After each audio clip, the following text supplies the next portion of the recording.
Ooh, this video is gonna make a lot of people angry. Today, I'm gonna be talking about whether or not I actually saved or lost money by learning how to rebuild my own engine. Now, if you followed along the channel, you have seen the whole 6-month process that has gone into creating this engine. And if you haven't, go ahead and click the little thing up in the corner here, watch that video, and then come back here. Because it's very important to know the problems that I dealt with to get to this point. Now, I've gotten at least one comment on almost every single video that I've uploaded that says, "Why are you bothering to rebuild the engine? Why not just buy a crate engine?"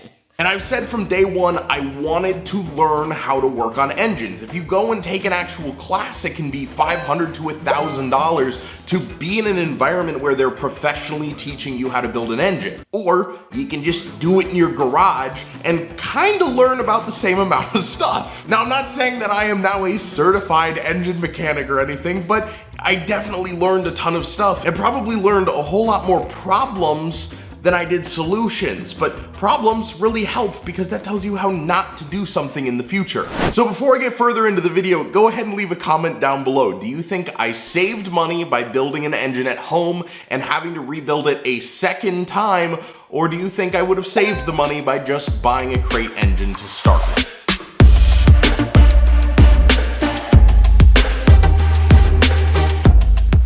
Now, I have a whole spreadsheet on my phone of every single part that I put into this engine, and I think you guys are gonna be surprised by what the grand total is. So let me start with one of the most expensive pieces of this, the machine shop work. When you get a new block, it's really important to do machine shop work. I learned that about halfway through the build, but it was probably one of the best investments I made. In total from them, I got the rotating assembly balanced, I got the piston connecting rods re-rounded because they were out of round, and I got my pistons assembled to the connecting rods. They were the pressure fit ones. I had broken a piston before trying to do it. I just wanted them to get it done. So all in all, that work was $943 and change. Then I had to super clean the block, and I actually did that for free by doing it here at home. Obviously, there were some costs associated with materials, so we can say maybe about $20 to get that done.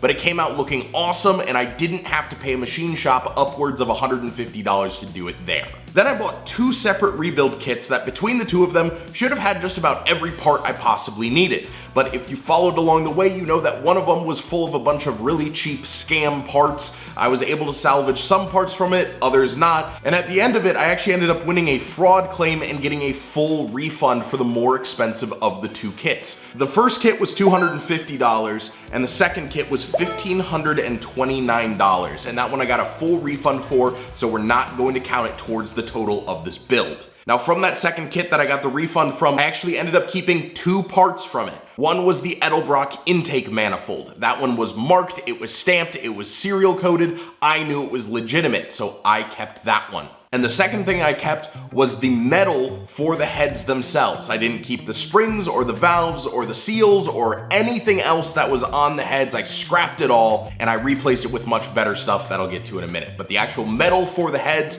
I kept those. Then I got new main bearings for the engine, and those are the Clevitt P-Series Performance main bearings, and those set me back about $40. Then I got a set of sealed power rod bearings, and those set me back about $25. Bearings are not super expensive. They're probably one of the easiest things to replace during a rebuild as well, so thank you guys for making those pretty cheap. Then, like I said, for the heads, I got brand new valves for those, and those are Manley Streetmaster valves.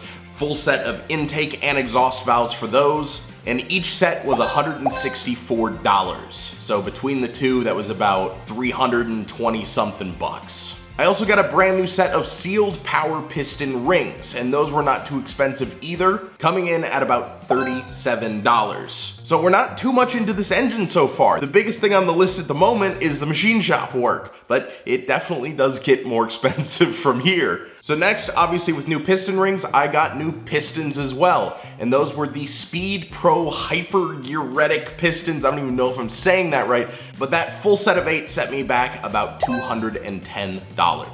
Then the big one that everybody wants to know about is I upgraded to a Howard's Retrofit hydraulic roller camshaft. And this thing is awesome. It's got 1/2 inch of lift. It makes the car sound great. It's gonna have a nice whoa, whoa, whoa, whoa, whoa when the thing is running and tuned in properly. I'm super excited to hear that thing properly set up in the engine. But that camshaft did set me back a whopping $830. And that came with the lifters, so at least there's that.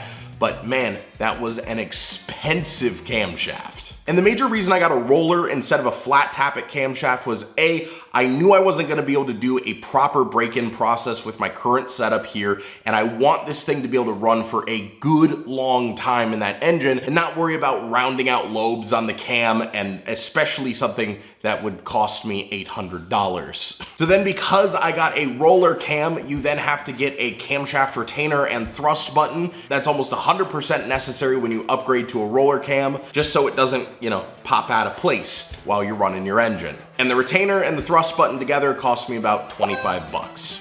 Then we move up the engine to the rockers, and I got a set of Assault Racing 1.6 ratio rockers. So we're getting a little bit more lift even than what we are intended from that camshaft, and it's gonna really, really help that engine. And those rockers set me back about $90, so not too bad. They're very similarly made to the stock ones that come in the small blocks, so I'm very confident in using them long-term in the rebuild.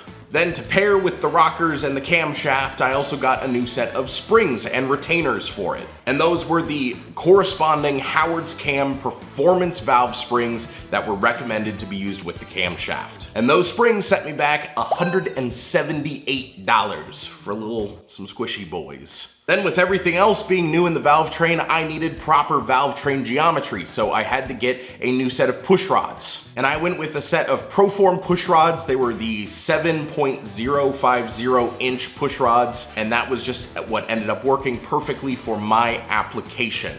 And those push rods were $113. So now you can see we're starting to rack some money up here. Then we also added a Cloy's Street Performance timing chain. It's a dual timing chain, so 2 chains basically linked together. That'll help eliminate a ton of slop in the chain and means that we won't have to replace it anytime soon. And that chain set me back $38. And then because we upgraded to a roller camshaft, I also needed to get a bronze tipped distributor gear and also a bronze tipped fuel rod. The fuel rod is a Comp Cam's performance fuel rod with the bronze tip, and the distributor gear is directly from Summit themselves. In between the two of those, that set me back another $55. Now the next one was a little bit risky. This was an eBay purchase, and it was a King Parts performance fuel pump. It is a mechanical fuel pump. It matches the exact spec of the original ones, but it does have a higher gallons per minute, which is exactly what I wanted for having a performance carburetor as well. And the carburetor that I went with was a Holley Street Warrior 600 CFM carb. It is a rebuilt one, which I've had no problems with rebuilt parts in the past, so I have no reason to doubt that now. But even being rebuilt, it did set me back $365. Then I also got a set of Felpro intake gaskets and Felpro head gaskets for the rebuild. And between those two, that was about another $125. And then the final couple things here I'll burn through pretty quickly. I got a set of ARP head bolts for about $89. I got a PowerMaster mini starter for about $179. A Wix small box Chevy oil filter that was about $9. And a single bottle of Lucas Oil Assembly Lubricant, which was about $16 on Amazon. If you want to follow along or use any of the parts for my build, I'm going to link a document down below that you guys can download and use to find links and part numbers for everything that I used on this build. Obviously, yours might not be the same as mine. I don't even know the horsepower numbers that are coming out of this thing right now, but I assume it to be probably around the 400 horsepower mark. And pretty much every mechanic that I've spoken to about the parts that I used has in general agreed that I should be somewhere between 370 and 400. Now, before I say the grand total of what this cost me, I want to give you the closest comparison that I could find for a crate engine. And I mean the same pistons, the same camshaft, the same horsepower numbers. Everything is just about as close to my build as possible without literally being my build. And that engine is a Blueprint Engines GM 355 390 horsepower carbureted long block crate engine. You can buy it on Summit Racing for $4,789. So that is gonna be our benchmark for whether or not I saved money on this build. So that being said, the grand total for my build, start to finish, including all of the rebuilds and extra parts that I had to buy throughout this, was $4,003. So I actually did save about $785 by doing all of this at home. And had I known what I was doing, I probably could have saved even more. But because I didn't know what I was doing and I ordered so many duplicate parts and extra things here and there, I actually have a box of parts that has almost an entire engine worth of parts inside of it. So if I ever wanted to build a cheap knockoff part 350, I could probably do it for about 500 bucks at this point. So I could get 2 engines for about $4,500. That's a pretty dang good deal. But like I said, it could have cost me anywhere from $500 to $1,000 to take a class that would have taught me everything that I learned in this project. So if you add that in, I really actually saved up to about $1,800 by doing this by myself. Even with the mistakes I made, the knowledge that I have now is valuable, and I can use it for many, many years to come, probably the rest of my life.